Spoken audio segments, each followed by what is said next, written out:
Welcome back to Face the Nation. I'm John Dickerson. While Republicans are busy preparing for a Trump administration, Democrats are doing some soul searching. When you lose the White House to the least popular candidate in the history of America, when you lose the Senate, when you lose the House, and when 2/3 of governors in this country are Republicans, it is time for a new direction for the Democratic Party. One of those auditioning for the job as the new head of the Democratic Party is Minnesota Congressman Keith Ellison. He joins us from Minneapolis. Congressman, what should the new direction for the Democratic Party be? Well, we've got to strengthen the grassroots. You know, we got 3,141 counties and many, many cities across this country where Democrats are thriving and working every day. The power needs to be in their hands. We need to make sure the resources are with them and everything else. We need to prioritize voter turnout. And that doesn't mean get out the vote at the end of the election. That means 365-day a year engagement, relationship building with voters around what their priorities are. We got to make sure that the Democratic Party is not just democratic, but seen to be democratic. That means we got to have systems in place to make sure that everybody who participates in a primary is perceived to have an equal shot with everybody else.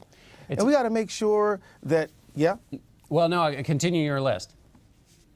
Well, I mean, and we've got to also create more collaboration. I mean, we have Democrats who hold office in secretaries of state.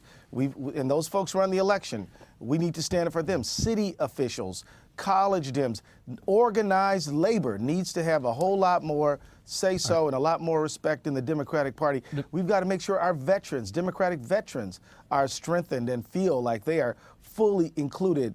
We have got to just make sure that the Democratic rank and file really owns the party and feels that it is theirs, that it is fair, and that's what we've got to do. The reason I wanted you to finish your list is I noticed Donald Trump wasn't in it. There are a lot of Democrats who are organizing, planning, and setting themselves up as an opposition party to Donald Trump and using that as an organizing principle. That wasn't in your list. How should Democrats think about Donald Trump? 100% opposed? Work with him? Well, Donald Trump has already proven where he's going with this thing. I mean, there was a Political article that entitled, "Why Wall Street is Suddenly in Love with Donald Trump." He's not draining the swamp. He's filling it up more, and there's going to be more swamp creatures than ever before. I mean, he is lobbyists and big-time investment bankers. He's not doing what he said he was going to do for average working Americans. And we have got to be there to work with all those folks who may have not voted or even voted for him. They are our natural constituents, but we've got to show them that we really care about them, that we respect their voice, and that we are going to be fighting for them tooth and nail. But I would say to Democrats, we should not make Donald Trump the focal point of all of our energy. We need to make the people, the average workaday American, who we are fighting for, and make that crystal clear every single day. The reason we did... Let me ask you, Congressman, one of the arguments some Democrats make is that Democrats should not normalize, it's a buzzword you hear constantly, Donald Trump, not treat him as a normal president. What's your advice to Democrats about that? Well, we should be authentic, and he's clearly not normal. He talked about jobs, and yet he has hurt workers all over this country. In Las Vegas, Atlantic City, and even in Florida, he has undermined workers. He's hurt small business people and not paid contractors. Yeah, his level of abuse of working people is extraordinary. And not to mention his racism, misogyny, extraordinary as well. It's hard to normalize that, and we can never do it.